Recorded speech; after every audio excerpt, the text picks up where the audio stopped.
Assalamualaikum warahmatullahi wabarakatuh.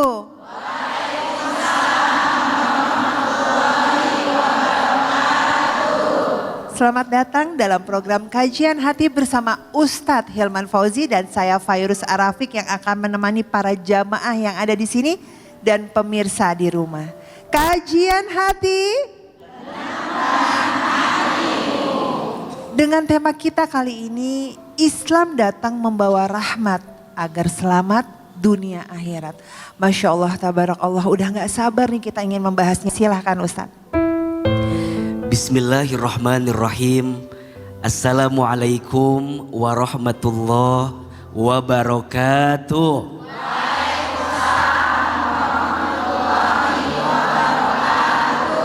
Bunda, Islam itu adalah satu jalan yang Allah hadirkan agar kita mendapatkan kebaikan dan kebahagiaan. Apa yang Allah atur di dalam syariat Islam pasti akan mengantarkan hambanya mendapatkan kebahagiaan. Apa yang Allah perintahkan pasti membawa kebaikan, dan apa yang Allah larang juga pasti membawa kebaikan. Maka sesungguhnya Islam itu hadir sebagai rahmatan lil alamin. Sebagaimana baginda Nabi Muhammad SAW pun diutus untuk menjadi rahmat bagi seluruh alam. Allah Subhanahu wa taala berfirman, A'udzubillahi minasyaitonirrajim. Wa ma arsalnaka illa rahmatan lil alamin. Dan tidaklah aku diutus kepadamu, dan tidaklah Islam dihadirkan kepadamu kecuali Islam itu menjadi rahmat bagi seluruh alam. Maka disebutkan dalam ayat yang lain, Inna dina indallahil Islam. Sesungguhnya agama yang berada di sisiku adalah apa? Islam. Islam dibangun atas 3 fondasi utama. Yang pertama akidah, yang kedua syariah, yang ketiga akhlak. Kalau kita mau lihat Islam seseorang, maka lihat 3 hal itu. Yang pertama, kuat akidahnya. Maksudnya apa? Kuat keyakinannya sama Allah. Kuat tujuannya untuk Allah. Kemudian syariah, jalan. Dia ikuti perintah Allah. Dia tinggalkan larangan Allah. Dan itulah yang menjadikan dia ciri orang yang bertakwa di hadapan Allah. Termasuk dia punya akhlak yang baik. Akhlak kepada Allah dia baik, akhlak kepada manusia dia baik, akhlak kepada makhluk yang lain dia baik. Maka Islam itu hadir bukan mengekang, tapi justru Islam hadir melapangkan. Contoh, perempuan jauh sebelum adanya Islam, mohon maaf, perempuan seringkali direndahkan, betul? Perempuan hanya dipandang sebagai pemuas nafsu semata. Tapi Masya Allah, setelah datangnya syariat Islam, justru perempuan dimuliakan oleh Islam. Bagaimana dia dijaga, bagaimana dia dilindungi, betul? Maka pertanyaannya, kalau ada di antara bunda, pemirsa Trans TV mungkin bertanya, kenapa seorang perempuan muslim harus menggunakan hijab, harus menggunakan jilbab? Hati-hati, itu bukan mengekang, tapi justru itu melindungi seorang perempuan, betul? Agar tidak terganggu, agar tidak digoda, agar tidak terjerumus pada perbuatan yang salah. Islam itu pasti mendatangkan kebaikan. Maka apapun yang dilarang pasti ada kebaikan di dalamnya. Kenapa Islam melarang riba? Karena dalam perbuatan riba ada kezolimannya. Kenapa Islam melarang berzina? Karena dari perbuatan zina akan mengantarkan kehancuran. Kenapa Islam melarang kita minum minuman khamar, minum minuman keras? Kenapa? Karena akan merusak pikiran. Disitulah kita melihat justru Islam itu memerdekakan. Islam itu bukan menghancurkan. Islam itu bukan mengekang. Tapi Islam itu melapangkan setiap kebaikan. Maka bunda sayang, pemirsa Trans TV, bersyukurlah kita menjadi seorang muslim. Dan jagalah keislaman kita. Karena yang paling berharga untuk kita adalah hidayah yang Allah berikan untuk kita. Betul? Maka sering diingatkan dalam setiap khutbah Jumat, setiap khatib pasti membaca, ya ayyuhalladzina amanu taqullaha haqqa tuqatih wa la tamutunna illa wa antum muslimun. Wahai orang-orang yang beriman, bertakwalah kamu kepada Allah dengan takwa yang sebenar-benarnya. Dan janganlah kamu meninggal, kamu mati kecuali dalam keadaan seorang muslim. Dan insya Allah kita kembali kepada Allah dalam keadaan yang terbaik. Amin ya Rabbal Alamin. Kajian hati Tenangkan Bunda. Ada yang ingin ditenangkan hatinya? Silakan tunjuk tangan. Angkat tangan boleh? Ada banyak ya, ada banyak. Tapi sabar dulu, di sini sudah ada Kak Eno Lerian bersama sang suami Mas Priam. Masya Allah, tabarakallah. Terima kasih atas kedatangannya di kajian hati. Apa kabarnya hari ini? Dan ada apa yang membuat kalian hadir di kajian hati? Apa kira-kira yang ingin dicurahkan hatinya? Kita berdua dalam keadaan sehat walafiat. Tapi kalau ngomongin apa yang pengen disampaikan banyak ya, Ay. Oh banyak ya? Jadi memang kebetulan banget bulan Juli kemarin, tanggal 30, kami baru merayakan ulang tahun pernikahan yang ke-15. Alhamdulillah. Tapi kalau misalnya kita berdua boleh bercerita mundur ke belakang, di mana ternyata kita berdua pun juga pernah mengalami masa-masa yang sangat berat sekali. Bukan hanya cuman keadaan ya, tapi justru penyesuaian dari kami berdua itu luar biasa berat sekali. Jadi memang kita berdua tuh kenalnya tuh cukup singkat Bu Ibu. Jadi bisa dibilang di bulan keempat kita menikah, bulan keempat kita berkenalan kita menikah. Jadi prosesnya memang singkat banget. Dan memang saat kita pertama kali bertemu, kebetulan saya dan juga suami itu kita sama-sama pernah gagal di pernikahan sebelumnya. Jadi kita pernah punya luka nih. Kita berdua bertemu dalam keadaan kita berdua sama-sama pernah punya luka. Saya bawa anak satu, suamiku juga bawa anak satu. Saya bawa anak laki-laki, suamiku juga bawa anak perempuan ya Ay. Waktu itu sebelum menikah dengan Mas Priam, saya itu udah sendiri sekitar 5,5 tahun. Jadi udah terbiasa mandiri, ibaratnya kayak independent woman Bu Ibu. Iya Ustadz, jadi udah biasa bekerja dari pagi ketemu pagi lagi, terus syuting dan segala macam, ngidupin anak juga. Terus satu sisi ngerasa bahwa udah cukup settle mapan sebagai seorang perempuan dan akhirnya ketemu dengan Mas Priam. Jadi memang itu ternyata jadi satu hal yang cukup berat banget kami jalani berdua. Sama-sama pernah punya luka, jadi begitu kita satu rumah sebagai suami istri, kamu itu masih punya ego masing-masing. Apalagi aku ego sebagai seorang yang pernah ngerasa mampu menjalani fungsi sebagai ibu dan juga bapak sendirian untuk anak aku gitu.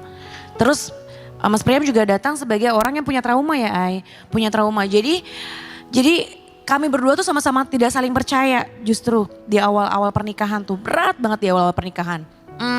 Akunya tuh kalau dinasehatin, misalnya aku bikin salah atau misalnya ada satu hal yang mungkin dia tuh pengen koreksi apa yang aku lakukan karena aku ngerasa aku pernah mampu menjalani kehidupan sendiri, jadi kayak nggak pernah mau dikasih tahu gitu loh Ustadz. Jadi kayak ego banget gitu. Jadi kayak aku tuh pernah ngehidupin anak aku sendiri dan aku mampu selama 5,5 tahun, nggak usah ngatur-ngatur gitu Ustadz. Di awal-awal pernikahan selain memang akunya nggak bisa diatur, suamiku juga temperamental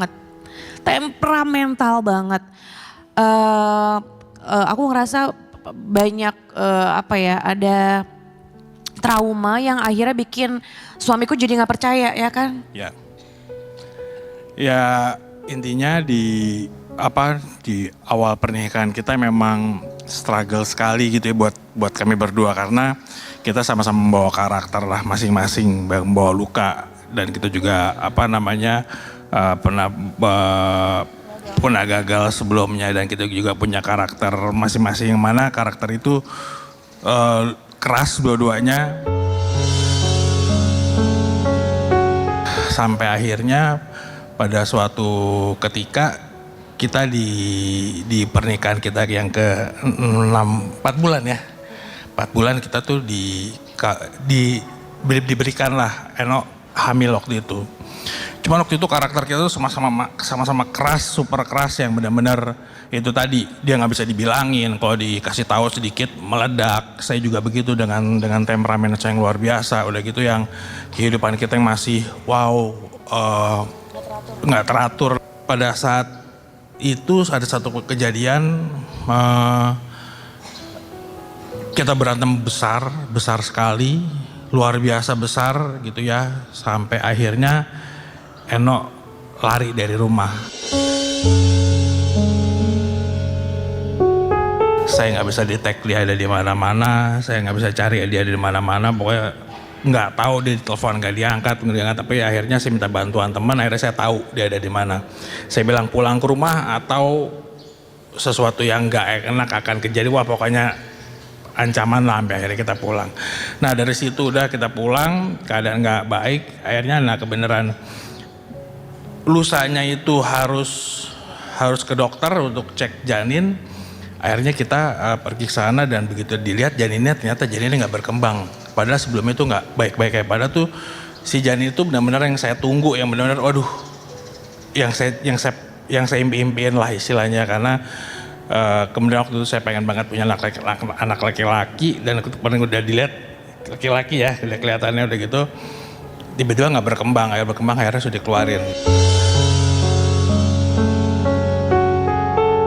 Nah dari situ saya tuh udah mulai berpikir, udah mulai ngerasa karena dari perjalanan kehidupan saya berkarir gitu ya, saya mulai sesuatu tuh saya ngerasa ada sesuatu yang diambil dari saya. Akhirnya pas si janin itu nggak ada, itu luar biasa buat saya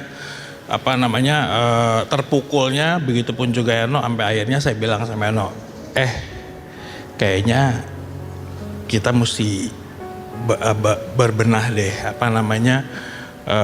memperbaiki kita deh, kayaknya ini udah ada satu teguran petunjuk yang luar biasa. Udah diingetinnya sih udah dicolek bener-bener nih, karena mulai dari persoalan ekonomi kita sampai akhirnya Eno kita diambil janinnya tuh bener-bener, sampai akhirnya ya udah deh saya mulai belajar gitu ya. Ya itu saya mulai, ya untungnya tuh satu yang saya paling ingat, yang saya paling ingat pada saat itu adalah ibu saya bilang sebelum dia meninggal, Priam, sholat ya, dia bilang gitu. Karena satu message itu yang ibu saya bilang, itu akhirnya saya belajar sholat waktu itu. Saya belajar lagi yang namanya baca Al-Fatihah.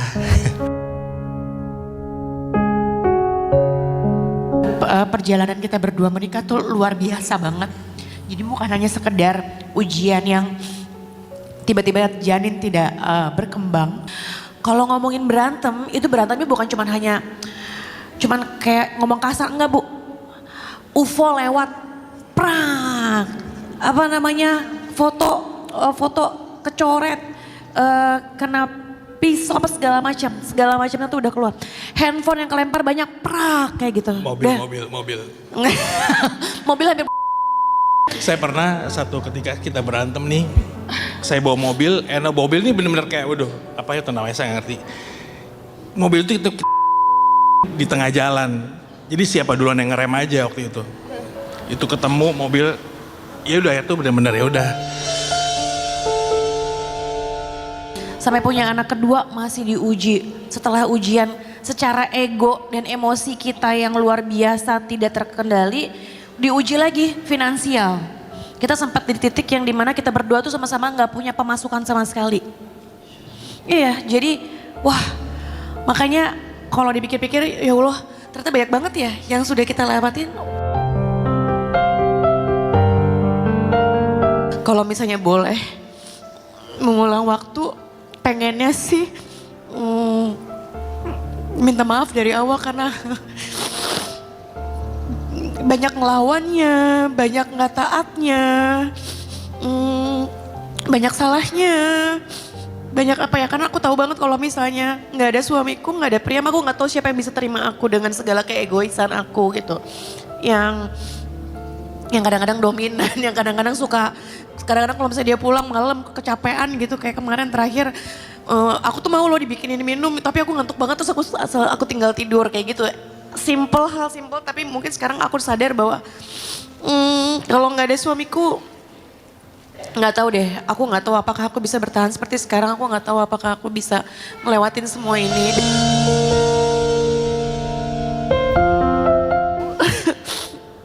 Terima kasih Ayah, semoga sehat terus, panjang umur. Amin, amin. Karena kita masih sama-sama banyak impian yang pengen dilakuin. Terus apa ya, selalu jadi imam yang baik buat anak-anak juga sama Amin, aku. insyaallah. Terima kasih udah nemenin saya selama 15 tahun ini dengan penuh banyak kekurangan dalam saya menjadi seorang suami, menjadi masih belum menjadi imam yang baik.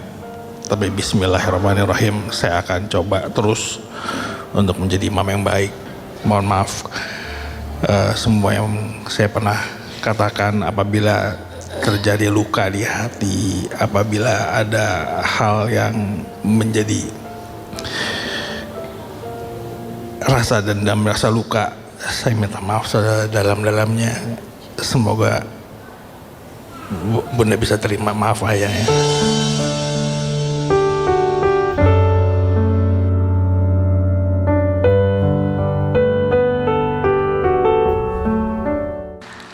Mungkin sekarang kira-kira apa yang ingin dikuatkan sama Ahilman? Ada pertanyaan yang bisa kita bahas sama-sama barangkali. Dari Mas Priam dulu, kemudian nanti Mbak Eno, silahkan. Bahwa istri itu adalah surganya tuh adalah di suami, tapi kuncinya ada di istri. Nah itu tuh saya lagi masih pengen, itu seperti apa sih Ustaz sebenarnya? Mungkin biar Eno juga kita bisa sama dengar dan belajar ya mengenai itu ya.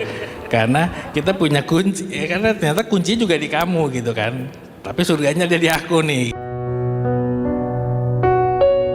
Katanya seorang istri yang sering menyelamatkan kondisi macam-macam ya, maksudnya menyelamatkan kondisi rumah tangga, itu katanya malah jadi penghambat rezeki.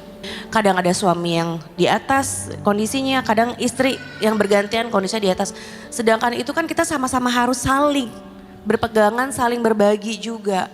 Tapi kenapa ada istilah kalau misalnya istri selalu atau sering menyelamatkan keadaan rumah tangga malah justru jadi penghambat rezeki. Itu gimana Ustadz itu sih? Bunda, yang pertama, surganya seorang istri itu berada pada ridhonya seorang suami. Tetapi bukan berarti seorang istri itu diam dan tidak mengikhtiarkan dirinya untuk mendapatkan surganya. Ridhonya suami menentukan surganya istri, iya. Tapi kunci surga seorang istri ada pada dirinya. Maka kata Nabi SAW, barang siapa seorang istri sholat 5 waktu dan berpuasa di bulan suci Ramadan dan taat patuh kepada suaminya dan mampu menjaga dirinya, silahkan masuk surga dari pintu manapun. Maka izin. Jadi seorang istri itu bukan hanya menuntut tapi menuntun. Apa? Bukan hanya menuntut tapi menuntun. Bukan berarti ayah Aku pengen masuk surga, bimbing aku dong. Benar kalimat itu, tapi nggak cukup sampai di situ. Seorang istri pun harus mengusahakan dirinya untuk menjadi istri yang baik, betul? Maka sekarang bunda nggak boleh hopeless ya. Apa hopeless tuh ya? Nggak boleh putus asa, nggak boleh putus harapan. Kan sukanya ada yang bilang gini, gimana aku mau masuk surga? Lihat suami aku nggak jelas begitu, Gimana kan gitu ya? Kadang sering begitu kan? Gimana mau masuk surga? Suami aku aja nggak jelas, agamanya nggak bener misalnya gitu. Shh, bunda sayang, jangan menyalahkan suamimu saat engkau tidak bisa berbuat baik dalam rumah tanggamu. Justru bunda punya kesempatan menjadi istri yang baik ketika bunda diuji dengan suami yang tidak baik. Kalau bunda jadi istri yang baik karena suaminya baik, biasa nggak? Biasa. Tapi yang luar biasa, bunda masih bisa jadi istri yang baik walaupun bunda punya suami yang tidak baik. Itu baru luar biasa. Maka untuk menjadi istri penghuni surga, bukan semata-mata harus punya suami yang baik, tapi harus jadi istri yang baik. Bunda tahu istrinya Fir'aun? Kenal?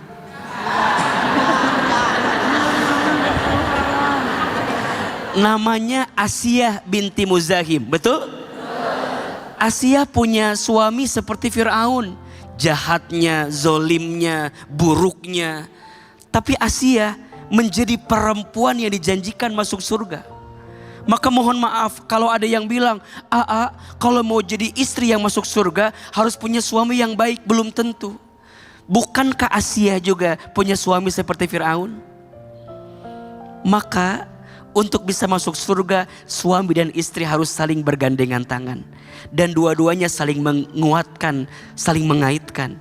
Maka bunda jangan pernah lelah ya menjadi istri yang soleha. Setuju? Jadi istri yang soleha itu mudah apa susah? Susah, karena pahalanya surga. Maka iman dan ilmu jadi kekuatan yang harus terus dihadirkan. Setuju?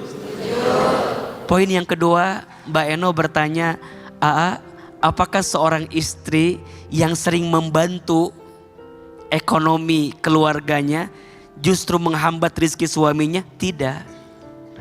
Justru rumah tangga itu saling, bukan saing. Maka nanti seorang istri boleh nggak bekerja? Boleh. Kata siapa?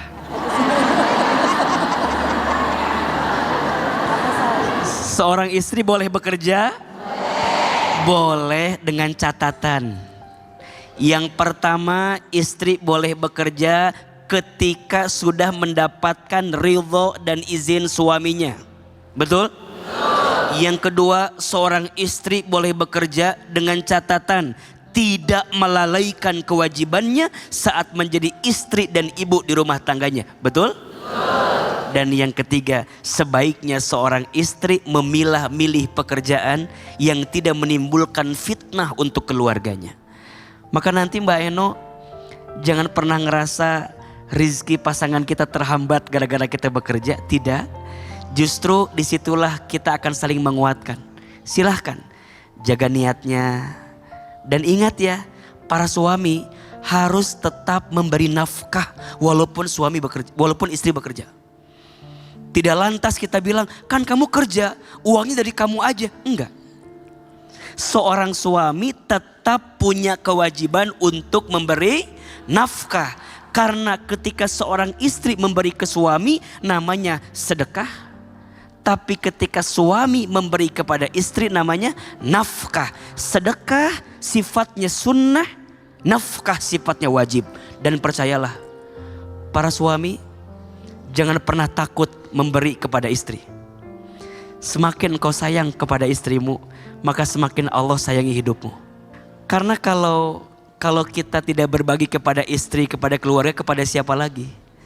Maka nanti biasanya semakin sulit dan pelit kita memberi kepada keluarga, ada aja caranya Allah mengambil rizki yang dititipkan kepada kita. Jadi gimana Sedekah yang paling baik, pemberian yang paling baik adalah pemberian seorang suami kepada istrinya, pemberian seorang ayah kepada anaknya. Maka disitulah kita akan bisa menemukan kebaikan. Dan nanti di rumah tangga itu harus saling menjaga, harus saling menghargai. Dan ingat, istri, bunda sayang, walaupun bunda punya penghasilan, tidak boleh merendahkan suami.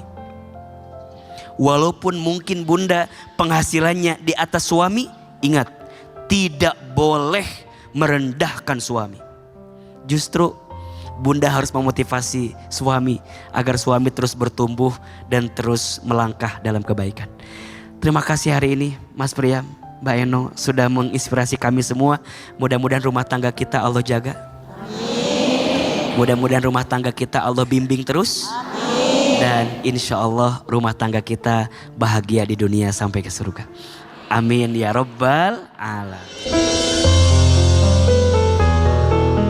Pada saat ini saya Eno, gimana caranya? Ya ini harus tetap bertahan. Saya nggak akan kehilangan lagi. Saya nggak akan mau ngancurin hati anak-anak saya lagi. Mungkin dengan hadirnya di kajian hati tadi juga ternyata juga sudah diberikan petuah dan juga berikan semacam jawaban-jawaban yang mungkin bisa membuat kami jadi lebih tenang. Itu merupakan petunjuk dari Allah juga.